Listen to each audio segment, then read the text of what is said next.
ভাবি আমি অজয়। ও অজয়, তুমি এটা কার নাম্বার থেকে ফোন দিছো? এটা আমারই নাম্বার, হয়তো রাতের বেলা তো তুমি দেখতে পাচ্ছ না নাম্বারটা সঠিক আছে ও কিনা, দেখো। দেখো, তোমার মানে আমি এই মাত্রই তোমার কথাই ভাবতেছিলাম যে এই গরমে কোনো কিছুই ভালো লাগতেছে না। ভাবতেছিলাম যে অজয় যদি আসতো তাহলেও আমারে ঠান্ডা করতে পারতো। তাই আমি আমি আবার কেমনে ঠান্ডা করব? আমি তো যাই টাইম ঠান্ডা করার তো কেন তুমি কিছুই না। বোঝো না কিভাবে ঠান্ডা করবা? আমি কেমনে ঠান্ডা করি বলো? আমাদের বিশাল বড় পাখা আছে, এটা দিয়ে ঠান্ডা করবা। তাই? হ্যাঁ, বাতাস করবা।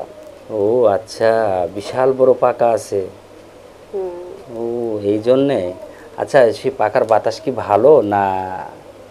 পাখার বাতাস অনেক ভালো। তাই? তারপরে দুইজন একসঙ্গে গোসল করব। এটাও হবে? হুম। কেন গোসল করতে হবে কেন? গরমের দিন তো গরমে আমি ঠান্ডা করে দিয়ে আসবো পাকার বাতাস করে। এখানে তো গোসল করার কিছু নাই। গোসল করলে তাহলে ঠান্ডা লাগবে, গরম লাগবে না। সত্যি ভাবি? হুম, সত্যি। গোসলও করব?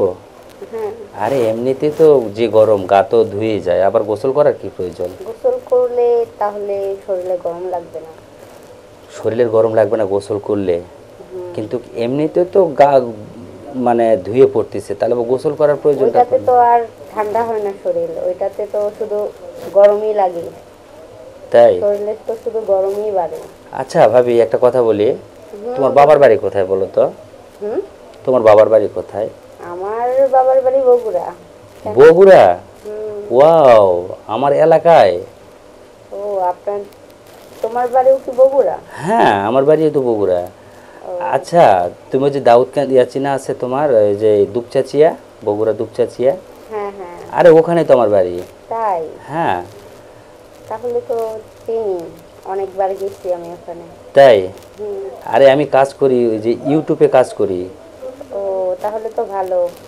আর আমাদের বাড়ি হইলো বগুড়ার যে সাতমাতা ওখানে। তাই? হ্যাঁ। উফ, আসলে ওই যে বনানীর কাছে না? হুম, হুম। যাক, ভালো হলো। আচ্ছা, এইসব কথা বাদ দেই। ভালো লাগে না বুঝছো, তোমার ভাই এই বাহিরে থাকে, এই যে সারাদিন রাত কোলবালিশ নিয়ে পড়ে থাকা লাগে। কি তাই? করি বলো তো, আসেও না। আসতে বললে বলে আরো দেরি আছে, দেরি আছে। তুমিও তো আসো না, তুমিও থাকো দূরে। এই যে গরমের সময় তাও আসো না। ভাবি, আমার কিন্তু আসলে অনেকটা কষ্ট হচ্ছে এই কথাগুলো শোনার পরে। আমার ঘুমটা হবে কিনা তাও আমি সন্দেহ। আর এই ঘুমের জন্য কিন্তু, ঘুম যদি না হয় দায়ী কিন্তু তুমি থাকবা। তাহলে আইসা করো। আমি তো যাব, যেতে চাইতেছি, কিন্তু আসলে তুমি যে কথাগুলো বলছো আমার তো ভয় হয় এখনই ভাবি। কেন? হ্যাঁ, অবশ্যই ভয় হয়। যেমন কি ধরনের ভয়? যেমন এই যে বলতেছো যে আমাকে ঠান্ডা করে দিয়ে যাও, আমাকে ওই হুম, পাখা দিয়ে